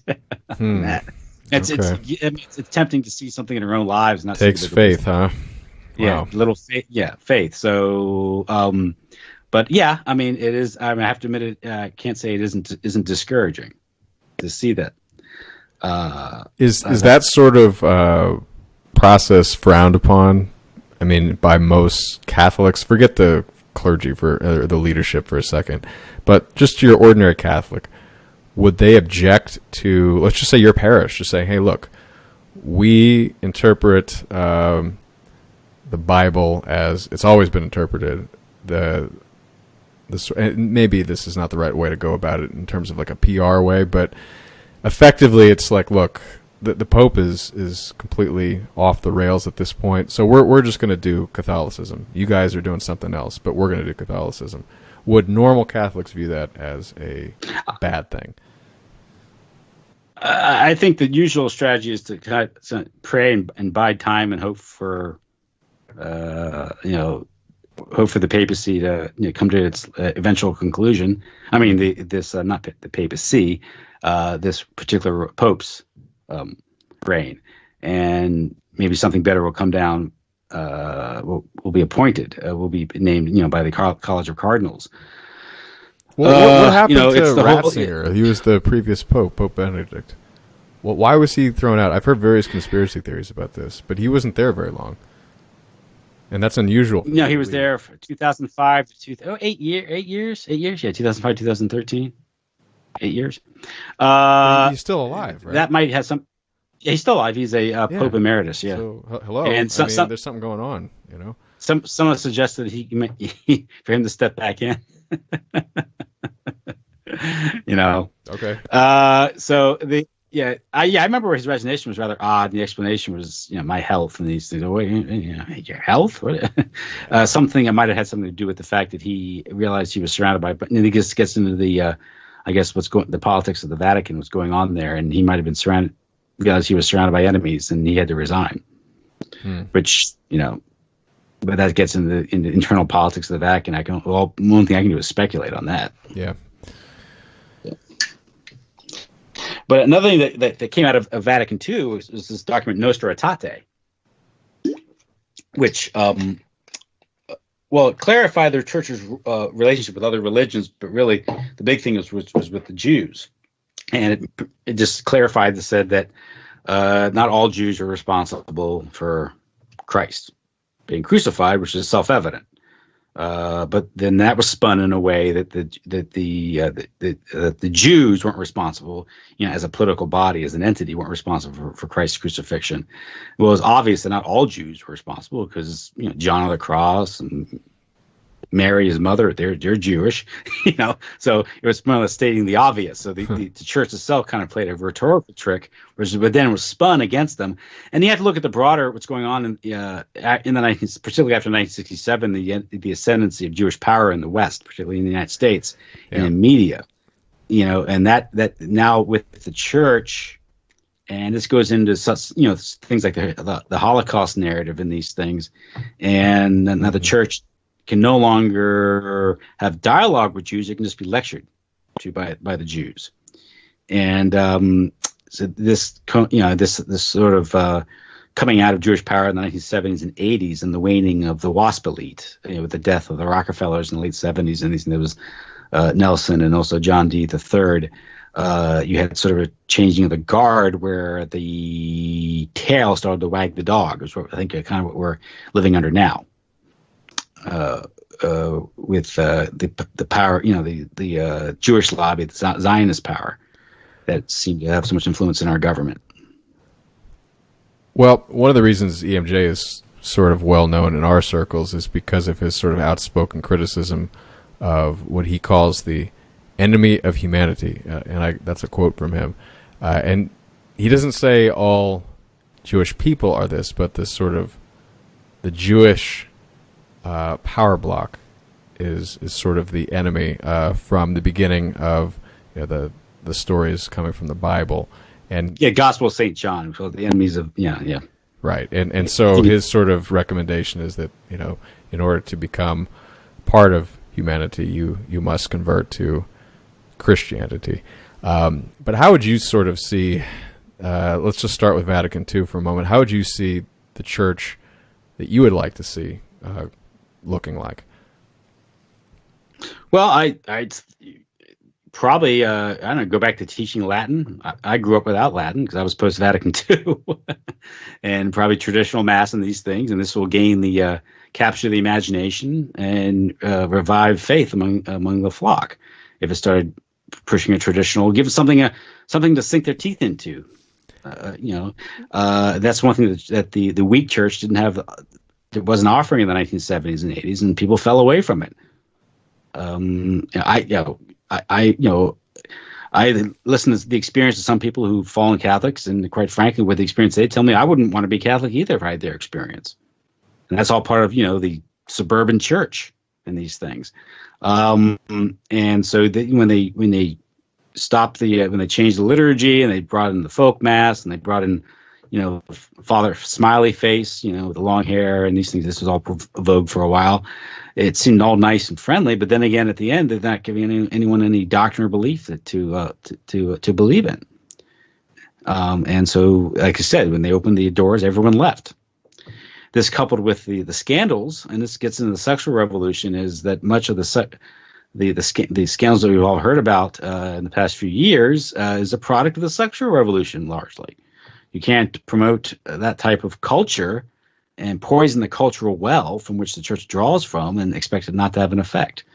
You also have the intentional sexualization of the clergy, and this is an interesting story because you had this Maryknoll priest, Eugene Kennedy, in the 1970s, who got the bishops to agree to a psychological test of all priests, of like 200 or 300 priests or something, and he was apparently a devotee of Erik Erikson, who I think his real name was Samuelson. He was a Jewish psychiatrist, to a Freudian, and he believed in this theory of 8 stages of development.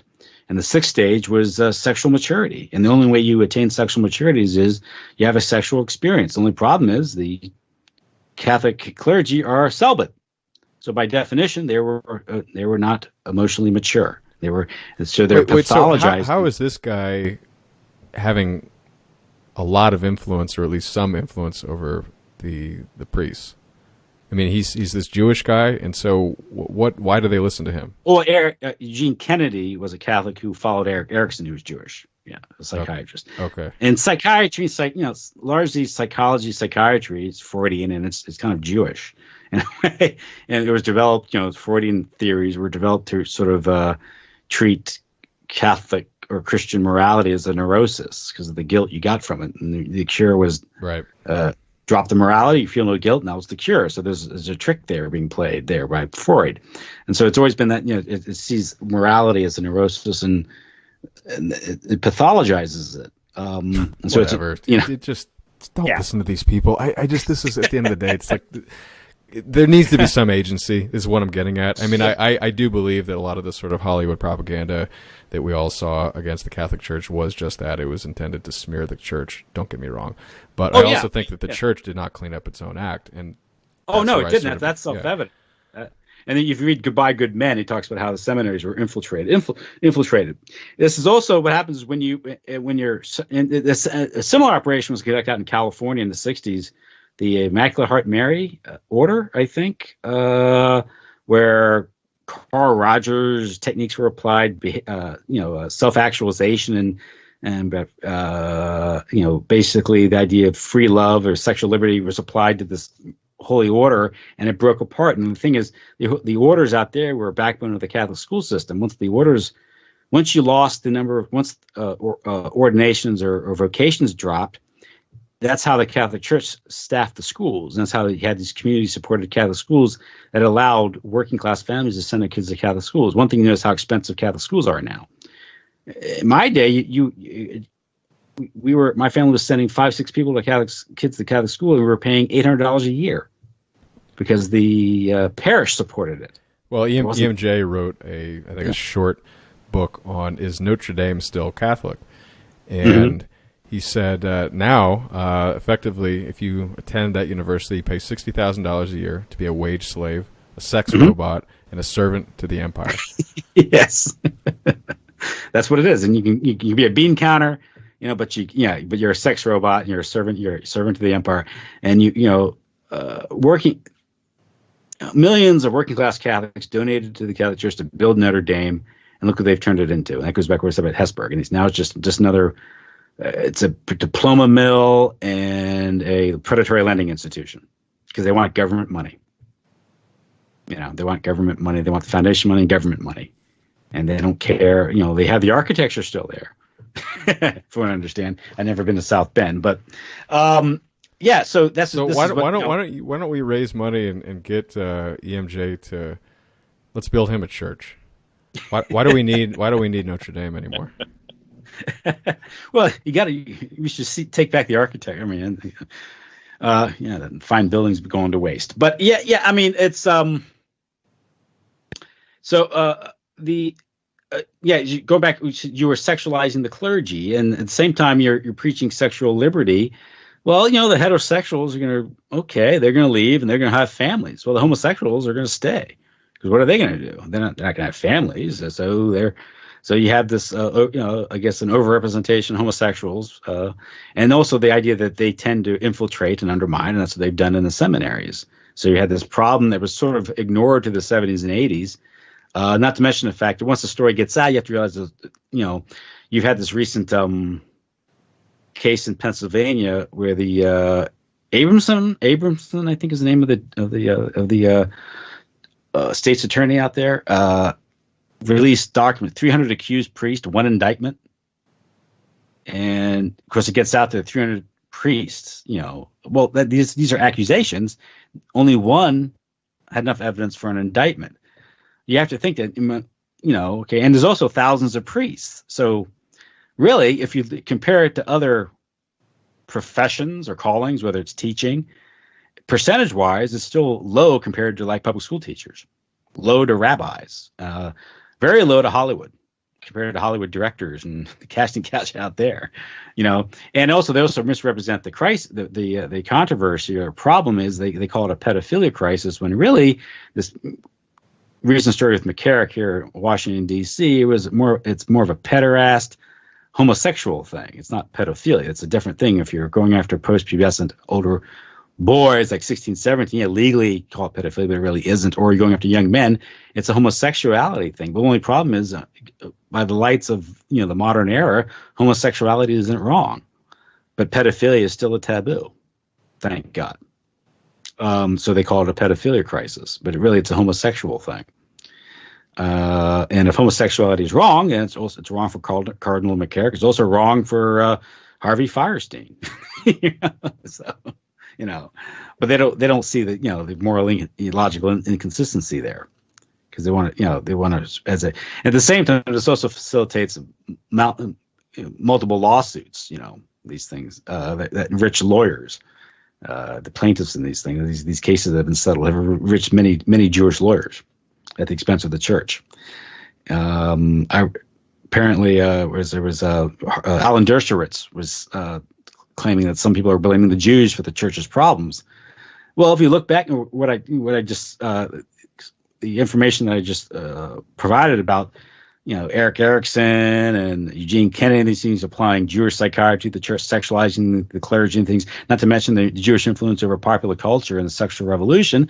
Well, they do bear some responsibility. When they take credit for promoting pornography, which they do, it's sexual freedom and these things. That's what that book Smut Hounds and Bookleggers is about. It's an academic book about the role of Jews in promoting pornography in post-war America and these things, or the role of Hollywood. They control Hollywood. They boast about controlling Hollywood and what effect has Hollywood had on sexualizing American culture. Then they have to take responsibility for it as well, but they don't.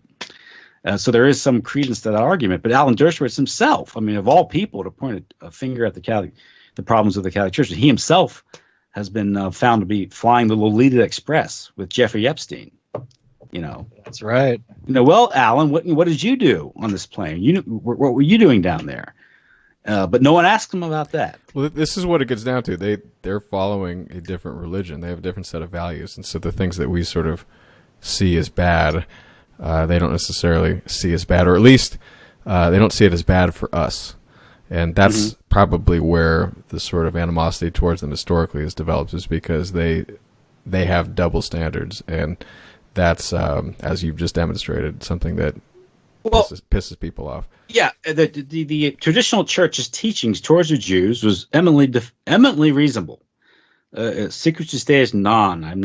And again, post-Vatican II, I don't speak Latin, so I butchered that. Secret Judaeus non, I think, it was said that the Jew shall be left unmolested, unbothered, but by the general Christian community. No one can molest or bother the Jew. But at the same token, the Jew cannot undermine the moral order or the morals of Christians. Now, have they kept their part of the bargain? I don't think they ever agreed to it, but yeah, that's the thing. It's like, if you let them into your society, they're not going to sign a contract under those terms unless you do have a powerful church, and they certainly haven't agreed to it. So no, but you could also argue they didn't ever agree to it. When you say Jew, you're accused of it. If you go to Germany, you say Jew, you might get arrested. Say the Jews did this. Well, there is Jewish agency, right? There is there is AIPAC, and there is ADL B'nai B'rith, and there's the Mossad, and there's the State of Israel, and there's the leadership of greater Jewish organizations. These constitute a Latter-day Sanhedrin, and they organize. And I was listening to an interview with Michael Jones recently, and he made some of the points I just made, actually. But he's talking about Germany is still paying reparations to the Jews. Okay, Jews. Israel in particular, but yes. Yeah, so Jewish organizations, not as if individual Jews are getting the money, organizations are getting the money. And still, to this day, for the alleged Holocaust. No one pays reparations to Germans for Dresden, I guess, but they lost the war. But the point is, if the Jews don't exist, then who's casting the check? That's what he said. Right. Yeah. I remember that. It's just like when Neil Gabler says, in his book Empire of Their Own, how Jews shaped American culture. Well, okay, I acknowledge Hollywood's immense influence on the development of American culture, and it's largely or primarily Jewish. So if that's the case, then if you can take credit for it, You got to take responsibility for it. You can't say, "Oh, what are you being anti-Semitic?" because now you're blaming us for it. Same thing when Amy Dean. They don't operate that way though. So the Jewish sort of culture is it good for us, and that's where they stop. They don't ask about universal morality. Is it sort of love thy neighbor? An eye for an eye. I mean, maybe that is sort of old school, Torah stuff, but the Talmud does not work that way, and that seems to be how most of these people operate. Well, the difference in relation to the Catholic Church is that the Catholic Church used to recognize this and had the grammar to enunciate this before the 1960s, and something happened. I think that part of it was the extortion that grew out of the Second World War, the flames of the Second World War, about not only the Germans but also the entire Western world in relation to the Jews. Meaning that there used to be some folk wisdom, street smarts about the problems with relation to the Jews. That's why you could have books, you could something like the Jewish Question, or you could have, eminent people to write about the problems with the Jews and relating to them. And this isn't just acknowledge that this the very least would put them on notice and have a dialogue and have them check. Now you have so much chutzpah out there now because there's no check on them anymore, very little, and so. Because of the control of the media and these things. And to say these things now, which is so obvious, but if you say these things, you'll be written off as an anti-Semite, crackpot and Nazi and these things in the mainstream press, when I think more people than are willing to admit it are sort of acknowledge this problem, if you talk to them in private about these things. And the problem is it going to get worse? And do you want the reaction? And there's always, and historically speaking, there's always been a reaction to these things. I think it was Ratzinger's father, Georg Ratzinger, in the 1890s, was writing about the problems of Jews in Germany and some of the practices they're involved with, corruption and usury, these things, pornography, prostitution, these things, and more pornography didn't exist at that point yet because of film. But and he said, are they going to reform their ways, lighten up a little bit before the Germans react and pick a leader? And Michael Jones goes, "What's the German word for leader?" The F word. Yes, and so, but the thing is, historically, we're always given one side of the story, where we have the Jews as the historically oppressed group. Never hear the other side of the story. It's often a reaction to something, which it's a bit more complicated than that. But the thing is, with the church now has been so weak, and it's so ironic now that it can't even enunciate these things. And perhaps this also is a function of the clerical sex abuse crisis, because I think that's an old trick, right? Using that to honeypot operations. And I referred to it earlier. You had apparently Roy Cohn had the goods on Bishop Spellman. Well, I'd like if you have any thoughts on it. What is your take on this whole Kavanaugh fight? Well, it's kind of funny because I was just talking about that a little bit with Joe Atwell the other night, and we were saying how for one thing is they're avoiding some of the real issues, like his role in the Bush administration and the Patriot Act and the torture memo. I agree with that, actually. Like, wait a second. So is this some like ingenious distraction that was put out there? I don't think so, but maybe. But yeah. Wait, so there's legitimate questions about his him being a justice. But he'll fit in well up there. Blend in well. This whole thing of the accusations. It's kind of funny because you had what Dianne Feinstein, Blumenthal, Chuck Schumer grilling Kavanaugh, the Catholic nominee. It was pretty surreal how you just saw the mask come off. But what's interesting about him is it depends on how you interpret it, and a lot of that has to do with sort of where you're coming from. I've talked to a lot of people about this, and it usually sort of reveals their preferences and how they view this case, and that's why I found it so fascinating and somewhat disturbing about the State of the Union in general. But the sort of ostensible biography of this guy is that he's kind of a Boy Scout. He's this perfect Catholic kid who waited until marriage to lose his virginity, and he played around a little bit in school, but he was so autistic about it, he wrote it down. And so it was like they're taking this guy and they're trying to destroy him, and sort of his defense is that he was just such a dork that he could never have done any of this stuff. And it's like even Bill Maher got to the point where he was like, this makes us look bad. I mean, like this guy, I was surprised he would even be invited to a party, kind of thing. But it's interesting, like exposition of the Catholic culture in a way. And I wanted you to comment on that if you could. Well, that's interesting because I live near the area in Georgetown Prep and these things, and you can get into a glimpse of 80s culture and pop culture, and particularly how it affected some of these Catholic institutions, these schools, these Catholic preparatory schools. Well, Hollywood, they're the ones that came out with Animal House and Class. I remember, and what was the other one? Risky Business and these things, telling us how we should live in high school. And of course, these, when Kavanaugh was in high school, he's imbibing this stuff.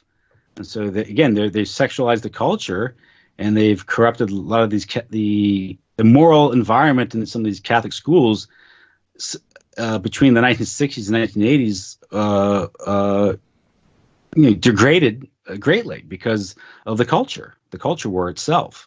And someone has to take some ownership for that. So the party environment, these things, going out getting drunk, girls binge drinking, getting drunk, she doesn't know where she is. So when she makes the accusation, she doesn't know what house she was in.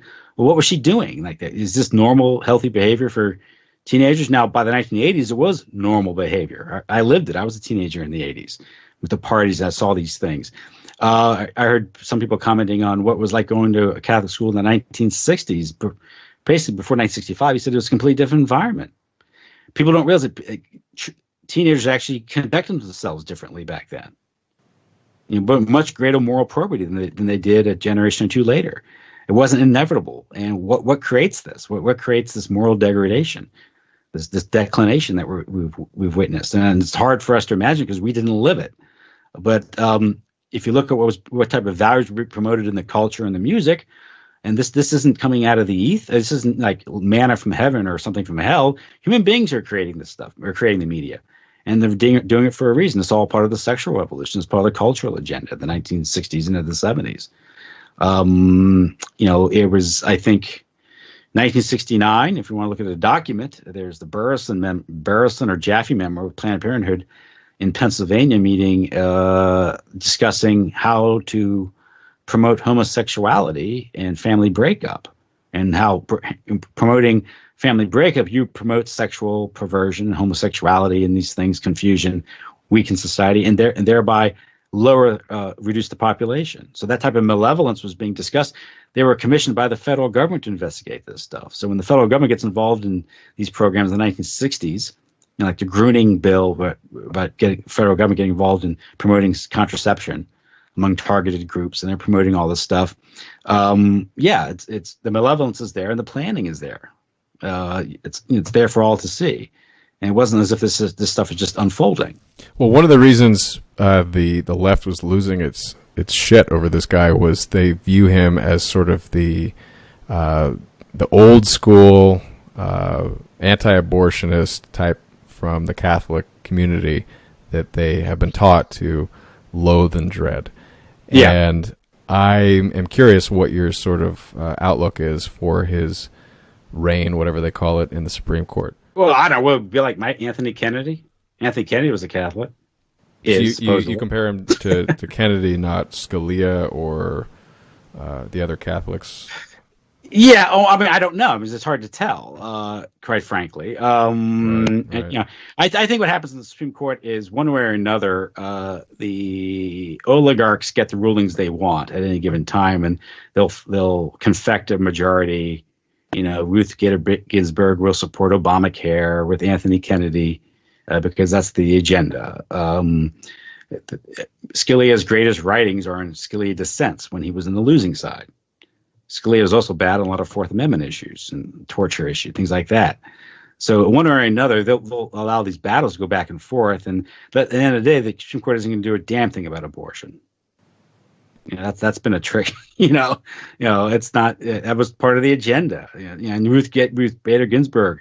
I mean, Ruth Bader Ginsburg. A good example is what he's going through is first of all, you don't get any substantive hearings on judicial temperament or ideas or review the Constitution anymore because no one wants to appoint anyone of any substance because it just it creates a firestorm or create a target for criticism. Ruth Bader Ginsburg, when she was appointed to the Supreme Court, she had a long paper trail of activism, like supporting reducing the age of consent down to 12, repealing the Mann Act and facilitating human trafficking, expunging the word mother and father from all federal law. This was done in anticipation of the passage of the Equal Rights Amendment. She was an advocate of the Equal Rights Amendment and these things. That's rather radical, and if you look at her tenure on the court, it's been to implement the ERA through judicial activism, even though it was turned away by the American people. One of the reasons why ERA didn't pass in the 1970s was because people said, if you read the language of the amendment, this can be construed to legalize same-sex unions. It could be construed to require that all male education institutions that get government funding open up to women. And this is crazy stuff. Well, lo and behold, she's there, prying open VMI, under the 14th Amendment. The 14th Amendment requires states to issue gay marriage licenses. When they ratified the 14th Amendment in 1865 or 66, did they really think the men who ratified that intended it to mean that you have to observe or respect same-sex unions, issue same-sex marriage license? But this is modern authority. This is judicial activism. She's just implementing the ERA through judicial activism. Mm-hmm. But no one bothered to question her when she was appointed, but that her advocacy for lowering the age of consent down to age 12, which is pedophilia. Or a good example when Kavanaugh, or I think it was Amy Barrett, was being appointed to the Court of Appeals last year by Donald Trump. She's Catholic. And Dianne Feinstein saying, "I worry about your dogma as a Catholic." How is it she got a lot of flack for that? Yeah, comment. Your dogma, and it's like, well, did anyone ask Ginsburg about the Talmud? I mean. Let me check my notes there. No. Okay. Just saying, right? It was good for the goose, it was good for the gander, so to speak, right? In theory. So, in the context of Catholic power in the American Empire, where do you see us going? Well, how to prognosticate? Well, I think the role of the Catholic Church is there as a Catholic is there to teach and lead, not the other way around. So that's the proper role of the Catholic Church. In America, it was supposed to play that same role, but it got seduced by Americanism and was subsumed by the American Empire. Now it is a tool of the American Empire. Unfortunately, in many respects, this isn't to say there isn't some areas within the church that can be reclaimed, and it doesn't say you should stop going to church and praying the rosary. In fact, maybe you should pray the rosary more, given the situation we're in today. But the America itself, I was born into this country. I'm an American. I inherited the situation. Nothing I can do about that. But if you go into what America really represents, is now America is as a nation state, a unified nation state empire now being utilized by transnational interests that have no loyalty to the country. At the long term, I think the best thing would be for America to United States, sorry, not America. America will exist. The United States sort of decentralize, and perhaps the way the politics play out in the succeeding decades will allow for a decentralization of power and ultimate breakup, where we can belong to political communities where we can have some sense of real representation and identity, where our true interests can be defended and promoted in goodwill to other countries. Right now, the American it's an empire. It seeks to impose its imperium all throughout the world in the interest of other oligarchic interests. The United States government and the United States is a vessel for these interests. Same way the British Empire was, and so we have to acknowledge that reality, and then hope for some sort of peaceful resolution where ultimately the the U.S. government no longer has as much power as it has. They can go out and cause so much trouble throughout the world, and we can go back to being perhaps a more normal nation once again. Getting this, perhaps the situation we had in the early part of the 20th century, where you had these ethnic enclaves, that seemed to be a reasonable arrangement, and perhaps the way the American Republic existed prior to the 20th century, or even perhaps the Civil War, so-called American Civil War, where it was sort of decentralized and it was less of a problem. But ever since America became so centralized, perhaps in the 20th century, it's become a destabilizing force throughout the world. And that's the reality that we have to face. And the role of the Catholic Church might have been to kind of, again, I said earlier, sort of limit it and temper it and curb its ambition, and it hasn't been able to do that. Became subsumed by it. In America, you get food to eat. Won't have to run through the jungle and scuff up your feet. You just sing about Jesus and drink wine all day. It's great to be an American.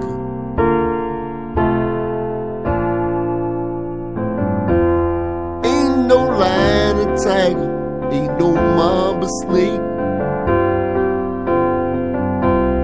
just a sweet watermelon and a buckwheat cake. Everybody is as happy as a man can be. Climb aboard, little warp, sail away with me. Sail away. Sail away. We will cross the mighty ocean into Charleston Bay. Sail away. Sail away.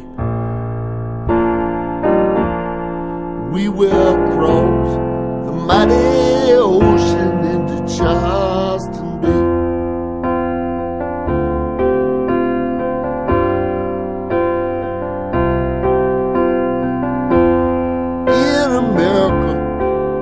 Every man is free to take care of his home and his family. You'd be as happy as a monkey in a monkey tree. You're all gonna be an American. Sail away. Sail away. We will cross the mighty ocean into Charleston Bay. Sail away. Sail away. We will cross the mighty ocean into Charleston Bay.